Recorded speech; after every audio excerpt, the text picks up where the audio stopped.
Genius educational group YouTube channel पर आप सभी मित्रों का बहुत बहुत स्वागत है। देखो, आज अध्याय 5 का लेक्चर नंबर 2 पर हम चर्चा करने जा रहे हैं।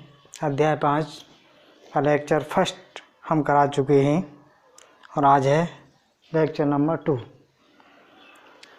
अध्याय का नाम था जन संघर्ष और आंदोलन के बारे में। किस प्रकार जन संघर्ष हुए, किस प्रकार आंदोलन हुए, पहले वीडियो में हम बात कर चुके हैं।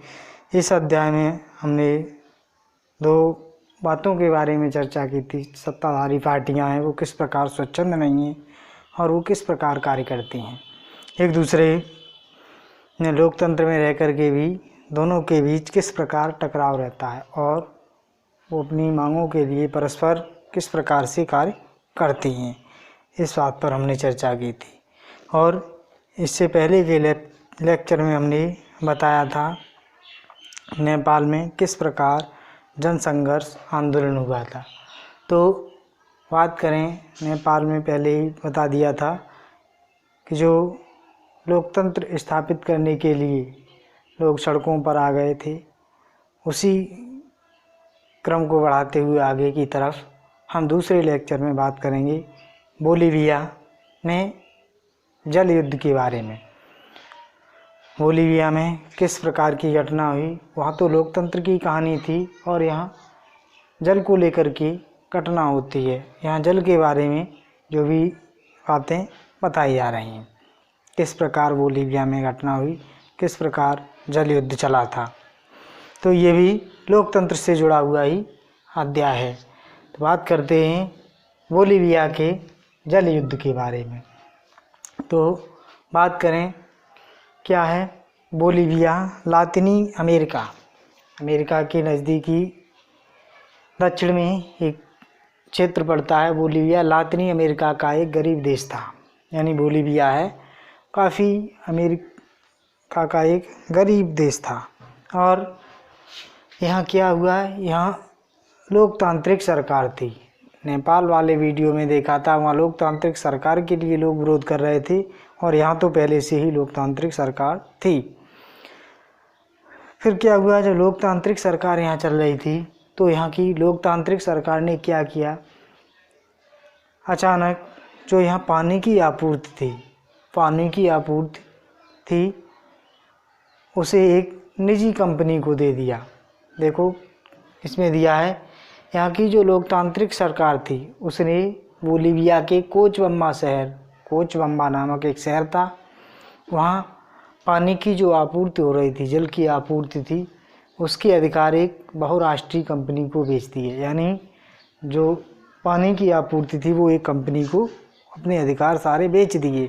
फिर वो कंपनी ने क्या किया, अपने लाभ कमाने के लिए उसने जो भी अधिकार खरीदे थे उसमें लाभ कमाने के लिए उस कंपनी ने जो कीमतें थी, पानी की कीमतें बढ़ा दी, यानी 4 गुना तक इजाफा कर दिया। देखो इस कंपनी ने आनन फानन में पानी की कीमतों में 4 गुना इजाफा कर दिया।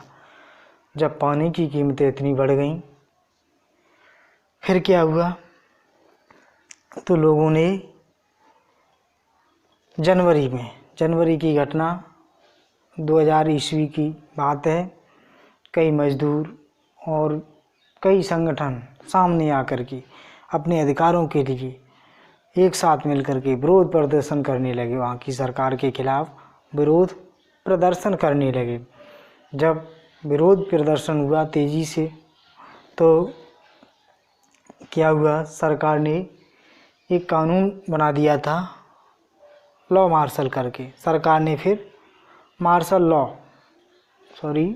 लॉ नाम का एक कानून बनाया, जिस कानून के तहत क्या था, जो भी अधिकार थे जनता के या जो भी वहाँ प्रधानमंत्री और राष्ट्रपति के जो भी अधिकार थे, सारे अधिकार मार्शल लॉ के तहत वहाँ की आर्मी को दे दिए गए। यानी जो भी अधिकार थे सब शक्तियाँ वहाँ की सेना को मिल गईं। जब शक्तियाँ सेना को मिल गईं तो सेना अपने हिसाब से लोगों को देखने लगी, यानी जो भी दंड थे वो अपने हिसाब से देने लगी। फिर क्या हुआ, जब मार्शल लॉ लागू कर दिया तो जनता पर अत्याचार और बढ़ गया। जनता इसे सहन नहीं कर पाई और उसके खिलाफ सड़कों पर उतर आई। जब सड़कों पर उतर आई जिसमें कई संगठन मिले और जो भी छात्र थे, छात्रों ने अपने विद्यालयों से का बहिष्कार कर दिया। वकील थे, उन्होंने केस लड़ने से मना कर दिया और दुकानदार थे, उन्होंने दुकानें बंद कर दी। बैंक कर्मियों ने बैंकों में हड़ताल कर दी। इस प्रकार जनता में आक्रोश फैल गया। जब आक्रोश फैल गया तो उस सरकार ने जब बातें ये सुनी, देखी, फिर क्या किया। जब सरकार ने ये सब देखने के बाद फिर लोगों की कुछ मांगें थी, यानी लोगों की मांगों को मान लिया। फरवरी 2000 ईस्वी में जब जनता की सारी बातों को मान लिया गया और वहाँ जो कानून था, लॉ मार्शल को ख़त्म कर दिया और जो जल की आपूर्ति थी, जल की आपूर्ति पुनः नगर पालिका को दे दी। नगर पालिका को दे दी गई और कीमतों में जो बढ़ी हुई कीमतें थी वो कम कर दी गई। फिर लोगों ने अपना आंदोलन वापस ले लिया, विरोध प्रदर्शन उन सभी का वापस हो गया। तो बोलीविया में इस प्रकार जल युद्ध की कहानी चलती है और वहाँ नेपाल में लोकतंत्र को स्थापित करने के लिए लोग संघर्ष करते हैं। यहाँ बोलीविया में पानी के लिए लोग संघर्ष करते हैं। तो दोनों को एक साथ ही जोड़ा गया है, कहीं न कहीं दोनों बातें एक ही साथ कही गई हैं। बोलीविया में उधर जल संघर्ष है और उधर नेपाल में लोकतंत्र के लिए संघर्ष है। तो इस प्रकार बोलीविया का जल युद्ध खत्म हो जाता है और सरकार को जनता की मांगें माननी पड़ती हैं। अब फिर आगे क्या होता है, लोकतंत्र और जनसंघर्ष एक दूसरे के परस्पर हैं। क्यों? देखो, इन दोनों कहानियों में जो नेपाल में लोकतंत्र की स्थापना के लिए कहानी है, किस प्रकार जनसंघर्ष हुआ, और बोलीविया में जल के संघर्ष के लिए या जल युद्ध के लिए जो भी कहानी बताई गई है, इन दोनों कहानियों में थोड़ा संदर्भ अलग अलग है। क्योंकि वहाँ लोकतांत्रिक सरकार, यहाँ तो लोकतांत्रिक सरकार थी बोलीविया में, वहाँ लोकतांत्रिक सरकार को ख़त्म कर दिया गया था। और नेपाल में चले आंदोलन का लक्ष्य लोकतंत्र को स्थापित करना और बोलीविया में जनता की मांगों के लिए सरकार को बाध्य करना था। यानी वहाँ तो लोकतंत्र को स्थापित करना था और यहाँ जनता की मांगों के लिए सरकार को बाध्य करना था। दोनों एक दूसरे के परस्पर मिलती हैं। और बोलीविया में जनसंघर्ष में एक निर्वाचित और लोकतांत्रिक सरकार को जनता की मांग के लिए बाध्य कर दिया गया। तो दोनों एक दूसरी कहानी से परस्पर मिलते जुलते हैं। थोड़ा फर्क है, संदर्भ दोनों का अलग है, लेकिन कहीं न कहीं लोकतंत्र को हम अपनी मांगों को लोकतंत्र में किस प्रकार रख सकते हैं, ये बातें बताई गई हैं। अब आगे बात आती है नेपाल और बोलीविया में जनसंघर्ष की। तो बातें इस प्रकार समाप्त होती हैं। अब बात आती है इनमें क्या क्या समानता थी, इन दोनों कहानियों में क्या समानताएं मिली हम लोगों को। तो ये दोनों ही राजनीतिक संघर्ष का एक उदाहरण रहे। जो दोनों कहानियां हैं वो राजनीतिक संघर्ष का एक उदाहरण रही हैं। दोनों ही घटनाओं में राजनीति की भूमिका निर्णायक है। दोनों ही जो भी घटनाएं हुई हैं उन दोनों में राजनीति की भूमिका निर्णायक कार्य कर रही है। कहीं न कहीं देखा जाए तो दोनों ही घटनाओं में राजनीतिक भूमिका निर्णायक है। और यदि हम बात करें तो पूरे विश्व में जहाँ लोकतंत्र स्थापित हुआ था, वहीं लोकतंत्र में संघर्ष के माध्यम से ही, यानी जहाँ भी देखा जाए राजाओं की सरकारें थीं, उनको कहीं न कहीं पूरे विश्व में संघर्ष के माध्यम से ही समाप्त किया गया, लोकतंत्र को स्थापित किया गया। अब लोकतंत्र में किसी फैसले पर असर डालने के लिए कौन कौन से तरीके हो सकते हैं, यानी कोई भी फैसला या लोकतंत्र में गलत मिल रहा है तो उन पर असर डालने के लिए हम कौन कौन से तरीके अपना सकते हैं। तो हम दो तरीक़ों से बात कर सकते हैं।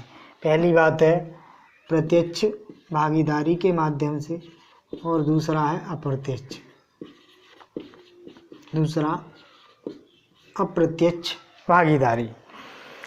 तो प्रत्यक्ष भागीदारी क्या होती है?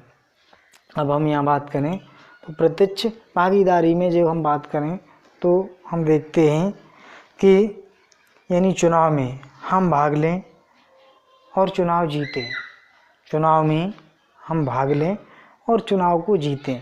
जीतने के बाद हम संसद पहुँचें, संसद पहुँचने के बाद फिर अपनी मांगों को वहाँ रखें, अपनी शर्तों को रखें और सरकार के सामने मनवाएं। तो ये तो हो गई प्रत्यक्ष भागीदारी। और अप्रत्यक्ष भागीदारी, अप्रत्यक्ष भागीदारी किस प्रकार हम निभा सकते हैं? तो इसमें बात करें नेता न बन करके हम, यानी उसमें तो नेता बन करके पहुँचे तो अपनी बात तो रख सकते हैं। अप्रत्यक्ष में क्या है? अप्रत्यक्ष में हम कहें एक संगठन को बना करके, एक समूह बना करके और बिना चुनाव जीते अपने हित अथवा नज़रियों को बढ़ावा देने के बाद, अपने हित और नज़रियों को बढ़ावा दें और अपनी बात को आगे रखें, कहें और दबाव या सार्वजनिक लोगों का एक समूह बना करके सरकार पर दबाव बनाएं और दबाव बनाने के बाद अपनी मांगों को उसके प्रति रखें और उस पर अपनी मांगें मनवाएं। तो ये अप्रत्यक्ष भागीदारी हुई। प्रत्यक्ष और अप्रत्यक्ष, यानी प्रत्यक्ष में सीधे नेता बन करके चुनाव जीतने के बाद जाएं, अप्रत्यक्ष में बिना नेता के संगठन बना करके भी हम कार्य कर सकते हैं। तो ये दोनों बातें एक दूसरे से मिलती जुलती हैं। अब बात आती है दबाव समूह और राजनीतिक दल में क्या क्या अंतर होते हैं। देखो, राजनीतिक दल और दबाव समूह दो प्रकार के होते हैं। इन दोनों में अंतर क्या होती है? यानी हम अपना संगठन और एक राजनीतिक दल हुआ, इन दोनों में क्या क्या अंतर देखने को मिलते हैं? तो अंतर में हम कह सकते हैं कि दबाव समूह ये अराजनैतिक होते हैं। पॉइंट परीक्षा में हम लिख सकते हैं दबाव समूह और राजनीतिक दल में क्या अंतर है, कोई चार अंतर लिखिए। इस प्रकार से प्रश्न आता है तो आप लिख सकते हैं, एक तरफ दबाव समूह, दूसरी तरफ डाल सकते हैं राजनीतिक दल। दबाव समूह में कहेंगे ये अराजनैतिक होते हैं, यानी इनका राजनीति से कोई संबंध नहीं होता है। और उधर लिखेंगे राजनीतिक दल में ये राजनीति से संबंधित होते हैं, यानी ये राजनीतिक होते हैं। और दबाव समूह में दूसरा पॉइंट लिखेंगे तो इसका उद्देश्य लोगों का कल्याण करना होता है। दबाव समूह का उद्देश्य लोगों का कल्याण करना होता है। और राजनीतिक दलों का उद्देश्य में लिख सकते हैं हम, इसका उद्देश्य राज्य में सत्ता प्राप्त करना होता है, राज्य में जो भी सत्ता होती है उसे प्राप्त करना होता है। और कहें